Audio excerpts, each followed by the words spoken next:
Good evening and a very warm welcome to Ibru TV Primetime News. The date is 7th of February 2017. My name is Zinabi Ismail. We have quite a lot lined up for you this evening. Welcome to the program.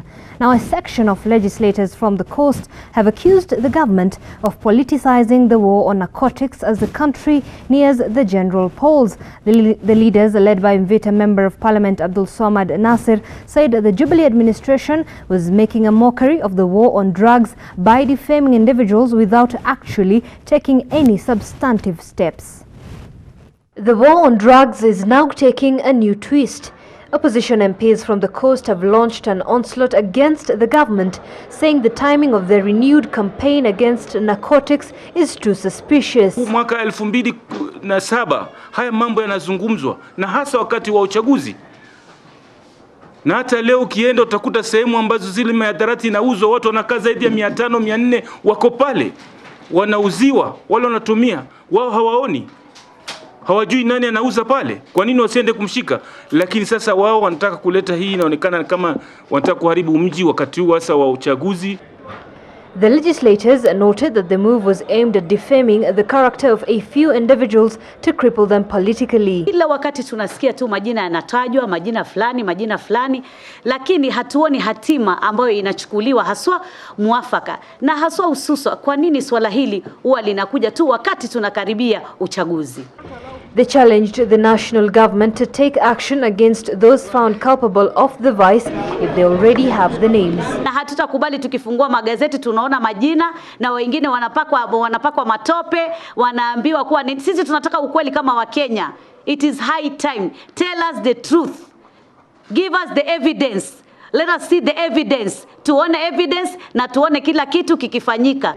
Acknowledging that narcotics are indeed a menace at the coast, Mombasa Women Rep Mishimboko said they have done a lot to cooperate with security agencies in the region, but no substantive action has been taken. Hivyo kwa sababu huyu County Commissioner Nelson Marwa, sisi kama viongozi alikaa na sisi na tukatengeza kamati za mashinani, ambazo kamati zile tulizungukia katika kila mitaa na tukatoa paka majina ya wale watu ambao ni agents ama wale peddler wa mambo ya madawa ya kulevya. Mpaka dakika hii hakuna hata mmoja tuliyemuona amechukuliwa, amewekwa korokoroni ama ametuhumiwa kwa jambo lolote. The sentiments come in the wake of Deputy President William Ruto's tour of the coastal region, saying the government will not relent in its efforts to eradicate drug and drug use in the region. The DP's statements follow the extradition of the Akasha brothers to the United States to face drug trafficking charges. Meanwhile, Mombasa Governor Ali Hassan Joho has also dismissed the Jubilee campaign against drugs at the coast, telling the Kenyatta-Ruto duo to put their house in order fast. The Ministry of Agriculture has been put on the spot over the pricing of 220 million shillings earmarked for the livestock offtake program as a measure of mitigating the drought situation in the country.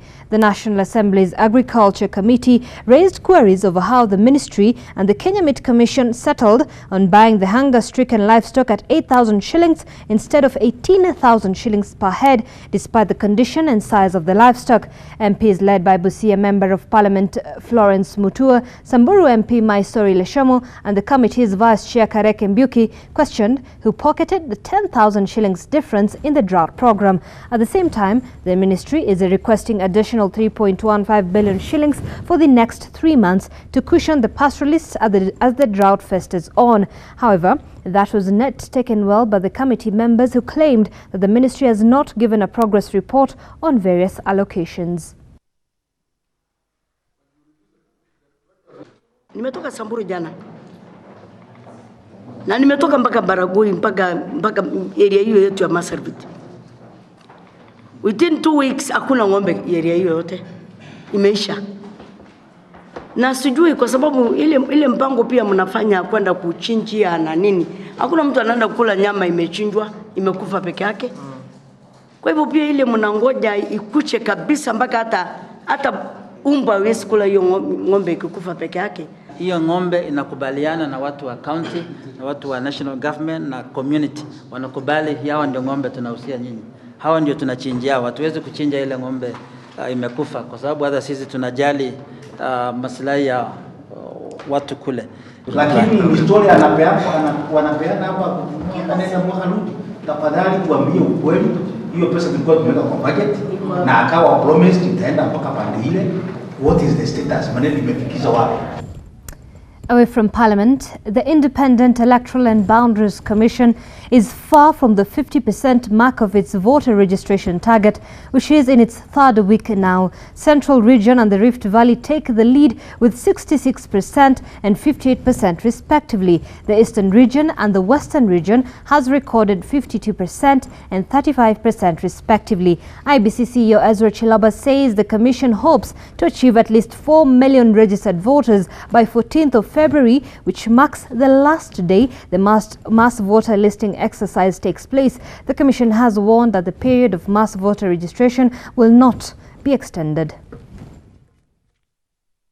Those who will not have verified and corrected their records within 10 days from the date of publication, that is 6th of February 2017, will run the risk of having their names being expunged from the register of voters. Beyond the mandate of the Commission, we want to invite all of you to work with us to ensure that we deliver this for Kenyans. Thank you very much. Deputy President William Ruto has rubbished claims that the title deeds issued by the national government at the coast are not genuine. He termed the claims by the opposition as propaganda and unfounded. Ruto concluded his 5 days tour at the coast today by issuing more title deeds. The Deputy President was speaking at Jukini and Taveta towns where he issued 800 title deeds to squatters in the area and said insurance of title deeds remains solution to squatter problems in the county, particularly in the coast. Ruto said all titles issued by the government in the last 4 years are valid, contrary to claims by the opposition that the title deeds were fake. Na hakuna title deed ambayo inapatiwa Mkenya ambayo sio halali. Mimi nataka muelewe, hawa ambao wanatembeza hii porojo, wengi wao ni viongozi ambao wanajulikana. On his part, Land Cabinet Secretary Jacob Kaimenyi dismissed some leaders claiming that the titles being issued by the government were not genuine and assured Kenyans that the titles were legal, legitimate and valid. At the same time, Kwale Governor Salim Mvurya lashed at the opposition for opposing the Jubilee drive to issue title deeds. Mvurya said many politicians in the opposition did nothing to solve the land problems when they were in government in the past regimes. Wengine watakuja waseme ni haki yenu. Sasa haki hii mbona imepatikana kwa serikali ya Jubilee? Haki hii mbona imeletwa hapa kwa sababu ya kuchagua Mheshimiwa Uhuru Kenyatta? Mimi nataka muelewe, hawa ambao wanatembeza hii hunched the resident to my development of a political propaganda meant to derail development in the county. Kwa hivyo tumekuja leo kwa sababu kupatiana watu wa challenge ukini karatasi zenu mupate title deed, kutoka kesho muende kuchukua loan kule bank. The government has issued close to 3 million title deeds across the country and is expected to issue another 5,000 title deeds to squatters in Kimala and another 8,500 in Chala Jukini before the head of March this year. Reporting for Hebrew TV, I'm Janice Mareti. Governor Evans Kidero has this morning paid a visit to the Director of Registrar of Persons in Nairobi County at Nyayo House to discuss ways of fast-tracking the distribution of 68,000 uncollected IDs before the voter registration deadline. Kidero called on Huduma centers to work longer hours to ensure more youth get a chance to apply and collect their national identity cards. With only a week before the voter registration listing comes to end, it's all hands on deck. Governor Kidero, on visiting the Huduma Center at Teleposta Towers in Nairobi, asked the center to prolong their working hours and contact the persons who have not collected their IDs through the various media platforms. He says that his government will work closely with the National Registration Bureau and the Huduma Center to facilitate the collection of the ID cards. Some of the people work at odd hours, so by the time they come out, the centers have been closed. So we are going to work closely with the National Registration Bureau in Nairobi and with the Huduma Center. We will take the contacts of the people who have not collected their IDs. Meanwhile, speaking to the press after addressing religious and political leaders in Kinangop and all Kalau towns as part of the ongoing voter mobilization, Youth and Gender CS Cecily Karaoke has decried the low voter turnout in Nyandarua County, terming it as one of the lowest in the country. Tunakata kura muda huu ndio tuamue ni kiongozi mgani wakati ambao ukifika tarehe 8 mwezi wa 8. Tusipokata kura na kuchagua kiongozi ambao anatufaa sisi wananyandarua. On the other hand, Murang'a County Commissioner John Elungata and Women Representative Sabina Chege donated relief food to residents and also sensitized them on the ongoing voter registration. The two called on everyone to move from door to door and mobilize everyone who is not registered as a voter. Steve Chege, Ebru TV. The Senate Health Committee has appealed to the Doctors' Union officials to reconsider a return-to-work formula in a bid to end the 65 days doctors' strike. Speaking early today while he presided over the committee, Dr. Wilfred Mashage told the union officials to soften their demands on the implementation of the 2013 collective bargaining agreement.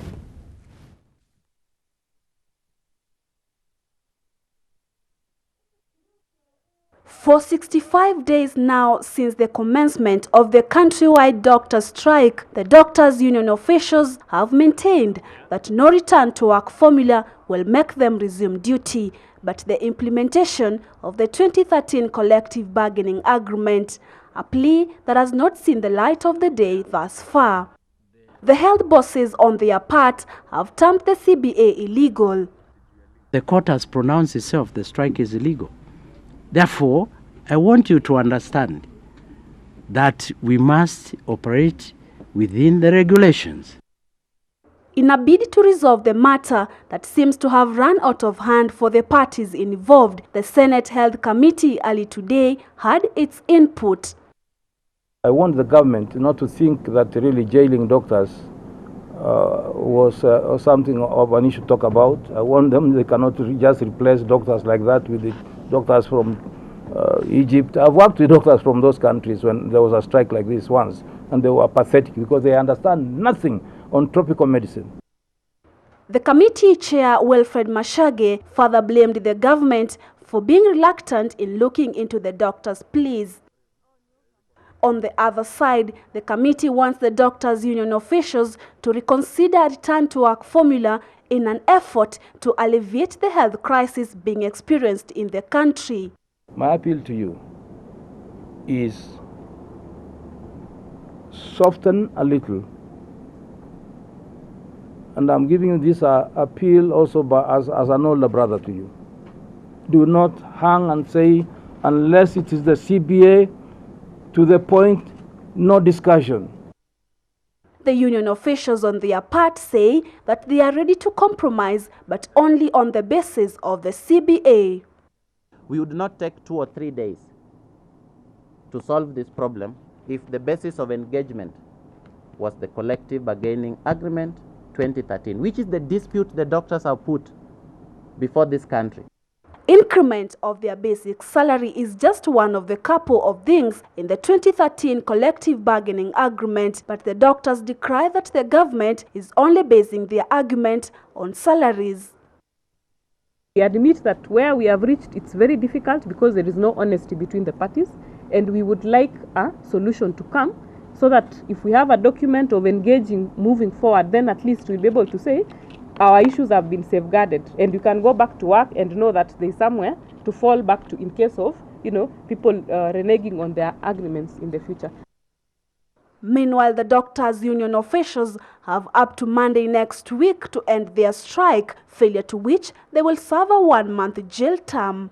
On January 12, 2017, Judge Helen Wasilwa of the Employment and Labor Relations Court sentenced the Doctors' Union officials to a 1-month suspended jail term if they did not end their strike.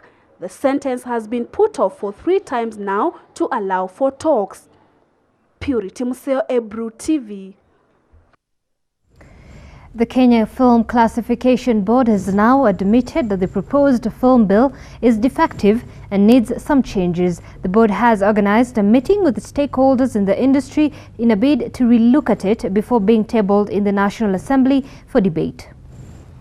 Addressing the stakeholders moments after opening the meeting in Naivasha, KFCBE CEO Ezekiel Mutua sought to clear the air, saying what they had were proposals and not a bill. He termed it as false the impression that the board had come with a bill without involving all the players in the entertainment industry. Mutua stressed the need to charge the old act and align it with the constitution, adding that it was key for the development of the sector. The industry stakeholders present welcomed the proposal to relook at the bill. Cap 222, which is the Film and Strange Plays Act, is a very old act. 1963, I think that's when it was enacted. It has been reviewed several times, including 2012, but ideally it was not through the stakeholder consultation. This is the first time we are doing it through stakeholder consultation, and we are hoping that we'll get the views of the music industry, which is so key to the development of this sector. And our take as consultants was that it is important for the board to engage the stakeholders, where they are able to come up with a framework on how to regulate themselves within the industries. I think that's very important, particularly with the Kenya Law Review Commission being here, discussing in what ways has the constitution coming in affected Cap 222, and what can we do then to amend that and to change it so that the constitutionality is kept. Because when I was reading Cap 222, to be honest, there was my legal mind sort of, my eyebrow was raised a little bit with regards to the fact that there are some things in the constitution that seem to not align with the law, but that's why we're here. And hopefully we will discuss that and come to a conclusion. Counties facing, or rather practicing, female genital mutilation are now leading in maternal deaths. Speaking during the International Day of Zero Tolerance to FGM, the Principal Secretary for State Department of Gender Affairs, Zainab Hussein, said that Northeastern region is leading in FGM practice at 97% against the country's 21%. Our reporter has more on this story. Research has shown that counties practicing female genital mutilation in the country are leading in mother's death during childbirth. According to Kenya Demographic Health Survey that was carried out in 2014, the country's national FGM preference rate had dropped from 27% in 2009 up to 21% in 2014, but recently the number has gone up. Gender Principal Secretary Zainab Hussein, presiding at the FGM Day celebrations in Garissa County, said that FGM is a culture that should be done away with to save women from imminent deaths. Tukitaka kuokoa kina mama, tukitaka kuokoa wasichana wetu, tukomeshe ukeketaji. Despite FGM being banned in 2011, the traditional circumcision of young girls is still practiced in many rural areas of Kenya. Communities that practice the outlawed tradition argue out that it is a rite of passage that marks the transition to womanhood. The national anti-FGM activist and former nominated MP Sophia Abdi says that she fought hard during her term to ensure that the anti-FGM bill was passed despite the immense resistance from her male counterparts, especially from regions with high FGM preference rates. Bunge nikiongea juu ya tulipoleta hiyo mjadala kwa bunge, watu wote walikuwa wanakataa. Wanaume walituambia we cannot legislate culture. The activist argued out that the government to allocate more funds to the anti-FGM board to enable it to carry out rigorous and sustained campaigns to the grassroots. In his speech, Wenashul Thing says that FGM was rooted in tradition and culture and affects millions of girls and women every year. There are many communities in Kenya where still more than 90% of women undergo FGM. The United Nations Children's Fund says that more than 2 million women live in 30 counties where FGM is practiced. The FGM Act in Kenya has provided a life imprisonment when a victim dies during the procedure. The national theme for this year's celebrations is working together to end FGM in Kenya by 2030. Njeri Njogu, Ebru TV. Learning has been destabilized in Kianganguru Girls High School after fire raised down a dormitory and destroyed property worth 3 million shillings. The school principal Elizabeth Mugambi says the cause of the fire has not been established, but investigations are ongoing. What was a student sleeping quarter at Kianganguru Girls High School in the Rakanyidi County is now a burnt shell. Form 3 and 4 students who were the victims of the fire did not salvage any of their belongings. The fire started at around 7:30 on Monday, destroying property estimated 3 million shillings. 104 students who were housed in that dormitory and to spend their nights in a cold dining hall. The school principal, Ms. Elizabeth Mugambi, assured that the students would have their valuables replaced and the dormitory rebuilt by an insurance company.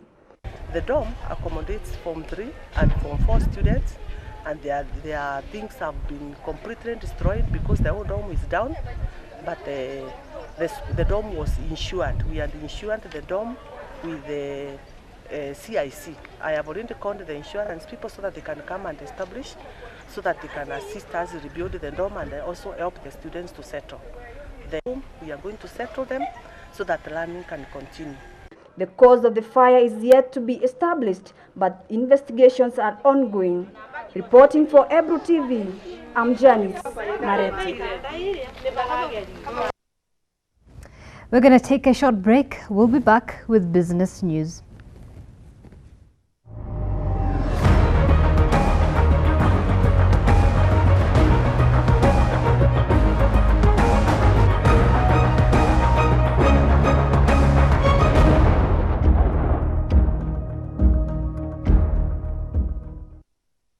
Welcome back. You're watching Ebru TV Business.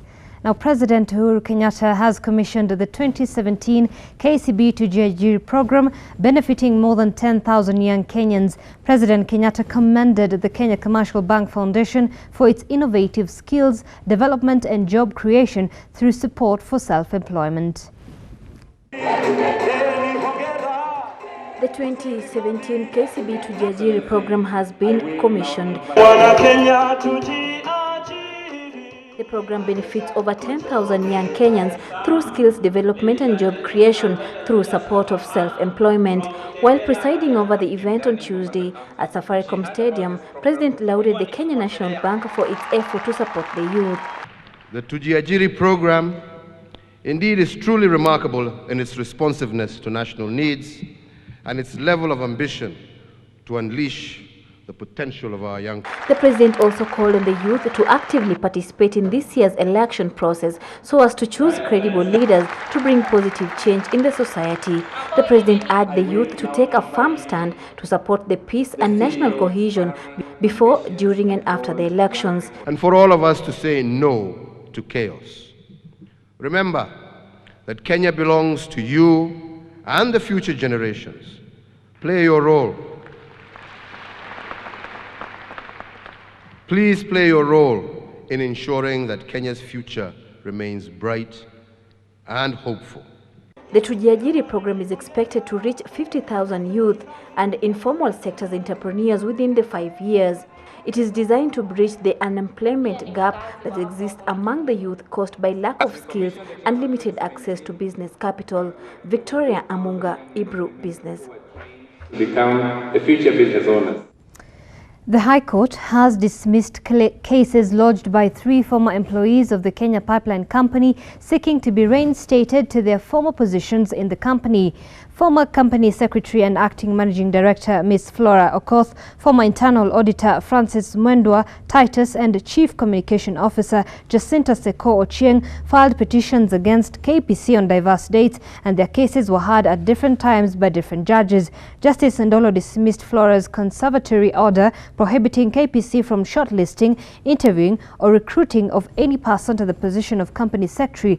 Justice Mbaru dismissed Mwendwa's stay of the letter of suspension of his employment pending the determination of the petition.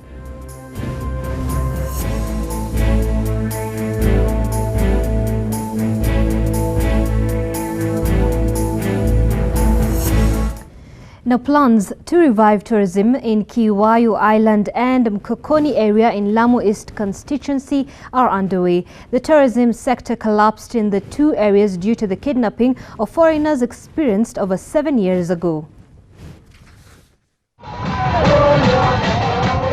The county government of Lamu continues with efforts of reviving the tourism sector in some of the areas which have been greatly affected by terrorism. KIWAAYU Island and Mkokoni area in Lamu County are some of the areas that the county government plans to revive. The areas were faced with kidnapping of foreigners over 7 years ago, despite having the best beaches in the Kenyan coast. They used to attract high-end tourists who sought cool environment, warmth of the locals and privacy. During the heydays, tourists reportedly used to pay 49,000 shillings per night at KIWAAYU. Lamu County Governor Issa Timami recently toured KIWAAYU Island and Mkokoni village and announced that they will begin an aggressive campaign to help revive the ailing sector. Kama serikali ya county, tunaona njia ya kuinua na kuwapatia ajira haswa vijana ni kuhakikisha kuwa utalii unarudi tena katika maeneo ya KIWAAYU na Mkokoni. Timami said as a county, the only way to improve the economy of the area was to revive tourism. Tumepigania na hapa Mkokoni kumeletwa askari ambao watakuwa na kampi yao hapa Mkokoni. Na hawa askari pale eneo walipo, hata mimi leo nimewaletea sengenge ili pale wanapoweka kampi yao wafunge boma, wao wapate usalama, na pia sisi tujue kuwa eneo hili ndilo litakuwa eneo hawa polisi watakaa. Haji Mote, a boat captain who used to earn his living from tourism for over 10 years, says hope is not lost and the industry will one day bounce back. Hali za utalii zimezoroteka kiasi kikubwa. Tumeelewana? Zimezoroteka kiasi kikubwa. Lakini wazungu wako na bidii, wenyewe matajiri, na sisi pia wananchi tuko na bidii, lakini kwamba kweli hali ni dhaifu mpaka njaa, watu lala na njaa. The investors are still willing to come, and even after the attacks, none of them sold their properties. Normally, residents relied entirely on tourism for survival, something that has contributed to the rise in poverty levels in the area ever since. For Ebru TV, I'm Velma Mrenje. Thank you very much, Velma, for that story. Well, with that, we wrap up our bulletin this evening. Always a pleasure having your company from the entire team here at Ebru. We wish you a lovely night. My name is Nabi Ismail. Good evening. God bless.